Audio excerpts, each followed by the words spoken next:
Hey, everybody, we're going to pick up our conversation we started last week. So if you haven't listened to last week's episode, go back and listen to that episode, and then you can listen to this episode. This is part 2 of a 2-part series.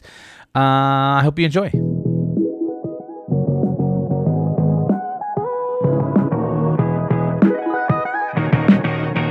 Welcome to The Friday Habit with Mark Labriola and Benjamin Manley. The Friday Habit is for small business owners, freelancers, and creatives who are ready to take their business to the next level.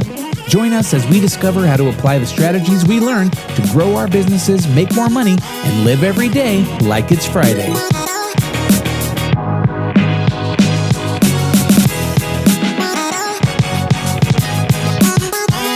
So when you started your business, did you have partners? Did you have a group of people who were kind of backing you, or did you kind of just have a dream and a silver dollar?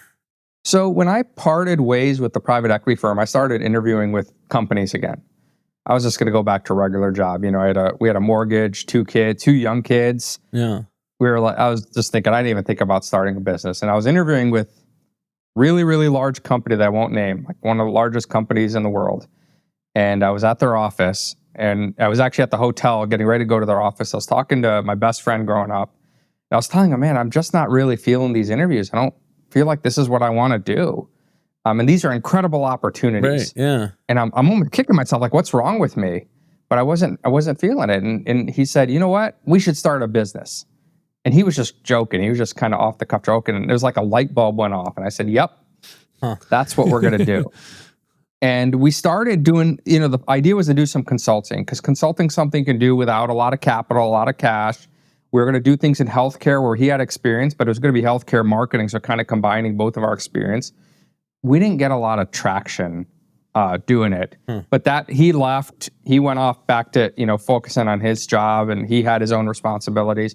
But I stuck with it and kind of pivoted to the advertising space because that's where I was most interested. But I would say the hardest part is the financial. Like, you're turning off that bi-weekly direct deposit. It's going away. Yeah. And that's gut check time. Mm-hmm. And so for anyone looking to do it, I think if you're worried about where next week's meal is coming from, it's really hard to be an entrepreneur. So I would say one of the most important things is secure yourself financially in some shape or form. That could mean you've saved money. It could mean you have investors.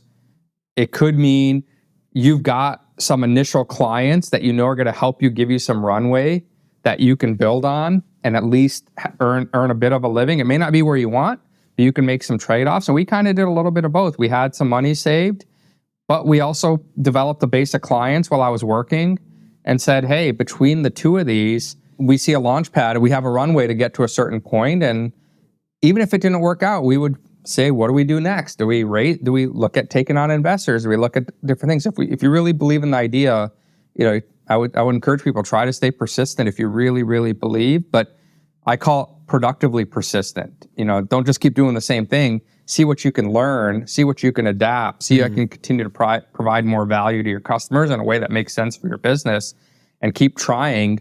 And if you stay productively persistent, you'll eventually figure it out. Trust me, there are people that figure it out in days, people that figure it out in months, people that figure it out in years, and sometimes it could take a long time. And make sure your financials are in a place where you can do that, whether it's, like I said, investing, having a small base of customers, or saving up yourself. Yeah. Yeah. And then there's always that, if you're not growing, you're dying, And I think that's one of the biggest things too, as an entrepreneur, is that struggle of, once you get in, like, now the train's moving and you got to just keep firing, throwing coal into the fire to keep that, pressure going so you can keep moving forward. I always tell people, I say, listen, if you think that there's some destination that you're going to get to, like with having a business or, running your own thing, like, you're fooling yourself. Like you never just get to sit back and be like, oh, I'm on easy street, right? It's like you have to constantly be thinking, what's next, and where do I need to go, and what conversations do I need to have? And because as the ebb and flow of business, even if you do have a great list of clients, you just never know at what point where they decide to go a different direction or move on, or if the economy has some struggles and people close their doors. So I think that being an entrepreneur is not for everybody, and having your own business isn't for everybody. But I will say that the reward of having the autonomy and freedom, your destiny in your own hands, is priceless. It's real satisfying when you have a great sales call and you close a new client. I mean, it feels better than doing that for somebody else. It feels better than you could ever imagine, so because you're doing it for yourself. And well, I was wanting you to talk a little bit about, what you see right now as far as marketing. And, you said your platform, you kind of do banner ads. Are those banner ads showing up? Where are they showing up? And are they in Google, or like what kind of sets you apart? What makes you different than other things out there? So it's not just Google. No, this is a full programmatic DSP. This is the enterprise solution that the big companies are using. We've just made it affordable and accessible for small business. So let's just say you're an HVAC company, we could serve 15 zip codes around your city. That's your service area. We'll make sure the ads are only seen in those zip codes, and we can target people while they're reading about content related to HVAC repair. If somebody's on there looking at capacitor replacement, or my AC's leaking, or my house is not cooling, and they're reading articles and content and blog posts, we'll try to place your ad there as long as it's on a safe, reputable website. We'll target homeowners in that area too, just so we're building that brand awareness. We'll retarget people who've recently visited that HVAC company's website. We even have an integration where they can supply a CRM list. So if they have a customer list and the spring rolls around, we can target them with a message about schedule your spring tune-up. Fall, schedule your winter tune-up. And so trying to give them things that get them very granular and in front of the people they want to be in front of without a lot of waste in it, but then make it really easy to do that because they're doing it through our dashboard. All they got to do is drag and drop a couple of files, approve a couple of things, and that's it. Yeah, that's awesome. And you guys also do advertising on different streaming platforms too, as far as like video advertising? Yeah, so we focus primarily on banner ads to start, but after the pandemic hit, Americans switched viewership to streaming in a big way. It's now surpassed cable. Mm-hmm. And so our ability to drive reach on streaming is incredible. And the efficiency of streaming is that you both could be neighbors watching the same streaming program, but you're both going to get different commercials based on the profile of your household. Right. And so all we've done is taken a lot of the technology we built and we buy streaming commercials the same way, looking to get the lowest possible cost per view, 100% non-skippable inventory, 30 seconds, and target it to just the households that you want to see the commercial. And that starts, we can get you on TV for under $1,000 a month. Yeah.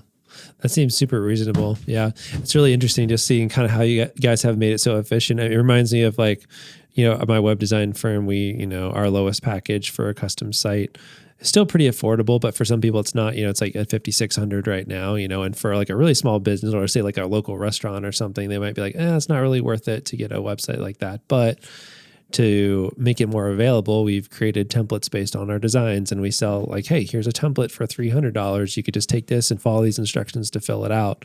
And so it's not quite the same thing, but I love that you're just making high quality, services available to more people. I think that's really cool. No, and the other thing that's happened that's kind of been a surprise is big companies use us too, because they're like, hey, this is more efficient. That's true. You could be a big consumer products brand that's only carried in that, specific flavors only carried in 1,000 stores. We can just advertise around those 1,000 stores rather than buying nationwide. Or franchise groups, multi-location franchise groups. They're not everywhere. We can isolate the area around each store so that you're not advertising again nationwide, but you're isolating it. And then we could even run different creative based on the store. There could be a store that needs a message about a premium product. The next one down the street, maybe it's about promoting their value product. Maybe the next one, they're having an issue with midday traffic. So we promote something that drives midday traffic. And so it even allows you to take this concept of micro campaigns, works for small businesses, but allows big businesses to also become much more efficient with their spend. That's really cool.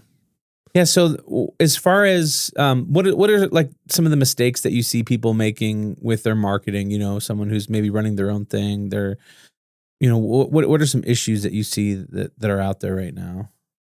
The biggest one is people are too focused on that cost per conversion. And I get it. The goal of any marketing is to drive sales. But if you just look at the cost per conversion, you're only going to spend money in things that are at the finish line. Are you both sports fans, football fans? I watch. I mean, I know what football is. That's about it. Well, like you know what the fullback dive is, right? Or the quarterback sneak. Yeah. Most of the time, a team runs a quarterback sneak. It's either to get a first down or it's to get a touchdown when they're on the goal line. And so I liken it to if a coach looked at what plays they run and which plays score touchdowns, they would say, hey, half the time we run the quarterback sneak, we score a touchdown. So let's just run the quarterbacks. Let's just keep running the quarterback sneak. Why ever pass it? Let's just do that over and over.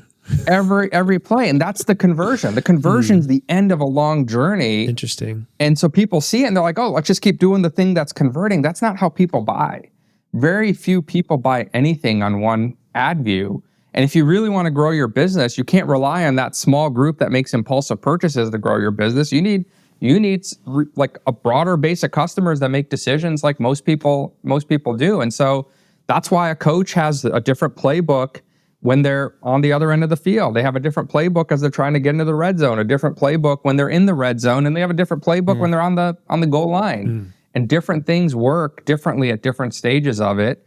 And I bring that up because that's the biggest mistake. Everybody's so focused on scoring the touchdown, they're losing sight of all the things you have to do to get down the field, and that's ultimately limiting growth. And part of why I'm so passionate about this business is small businesses, they employ over half the people in this country. They're the backbone of our economy, and a lot of them just haven't had the experience. They haven't had the access to do world-class marketing. And the thought is if we can help them, and the ones that really want to grow their business and are committed to growing their business, give them the tools to do that. Yeah, that makes a lot of sense. I love that. I love your football analogy, and surprisingly, I understood it. So it reminds me of, I was talking to my friends recently about a job he works at, and he's a designer, and every time they change a landing page, they're only allowed to change one very small thing on that page in order to A/B test and see what was the thing that caused the change. And I'm like, I mean, I know what you're trying to do. You're trying to measure the change, but if you were to put out 3 completely different things and change everything, and you have way more chance to make leaps in conversions than to barely incrementally change one tiny little thing and scientifically test it. You really should, you don't know what's going to work. So just throw a few things out there. I mean, this is my philosophy. I don't know if you agree, but throw a few things out there, tweak them a lot. And then once you get one that works well, then you can do incremental tweaks. But until then, it doesn't make sense, And I think it's the same thing with what you're saying, which is that you're basically just getting only the low-hanging fruit. The people that might have converted anyways, you're getting those through. And that's important, the people that they're about ready to convert, getting those. And that's kind of actually, I think you're changing my mindset a little bit, because that's the mindset I've had too, is like, hey, I'm just going to get the people that are low-hanging fruit or easy to grab, that are ready to purchase. And don't get me wrong, you need to do that. Every business needs to do that.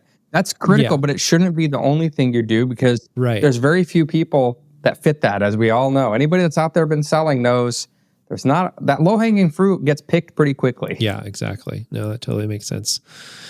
Well, Aditya, I really appreciate you being on this show. I feel like we learned a ton, and usually at the end of the show, I like to kind of summarize what we talked about. I usually take a few notes. So I've got a couple of takeaways of stuff that you shared today that I'm definitely going to remember and implement in my business. So number 1, investing in brand awareness is key for long-term success. That was a huge takeaway for me. Secure yourself financially before taking the leap into entrepreneurship was another thing you said. Stay productively persistent and you'll figure it out.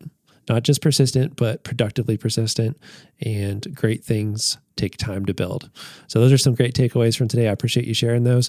If there was one action item that you'd recommend for our audience to follow this week to take a step forward in their business, what would be something you'd recommend they get started on this week? One thing I'll offer up for your listeners is if they go to our website, awarity.com, awarity.com/thegift, we'll perform a free marketing assessment and see how they're doing. It's a really easy questionnaire. We'll take a look and we'll provide some thoughts. And, we'll be the first people to tell someone, hey, Awarity doesn't make sense for you today based on the stage you're at. there are businesses where the only thing they should be doing is the low-hanging fruit to get enough revenue so that they can go to the next level. And we're the first people to tell folks that, but we'll give you a free marketing assessment if you're curious if this makes sense, or if you're curious to learn how Awarity could help you. Go to awarity.com. On the top right, you can book a demo. We'll, someone in our team will talk about your business, and then we'll follow up with, hey, here's a strategy that we would consider for you, and make sure it fits your budget, and talk about ways to make sure it fits your budget, and go from there. All right, awesome. It's awarity.com/thegift for the assessment. And Awarity is spelled Awarity. Awesome. Well, hey, really appreciate you coming on the show. We really enjoyed it. And is there anywhere else people should follow you or check you out online? I've got stuff on LinkedIn. So if you want to follow me, I'm posting marketing tips regularly on LinkedIn and different updates. Also follow the Awarity page. We post marketing tips of the month. We have a lot of blog content on there too that'll kind of expand upon some of the topics we just discussed today. It's all free. All right, awesome. I appreciate it. All right, guys, thanks for listening. Go to thefridayhabit.com to find show notes for this episode. There you can also find links to our websites and ways to get in touch. At the bottom of the page, you can download our guide to the Friday Habit system that will show you how to set aside one full day each week dedicated to working on your business instead of in your business. And if you enjoyed this episode, please subscribe and leave us a review in the Apple Podcasts app. And we appreciate you guys listening to The Friday Habit. And until next time, live every day like it's Friday.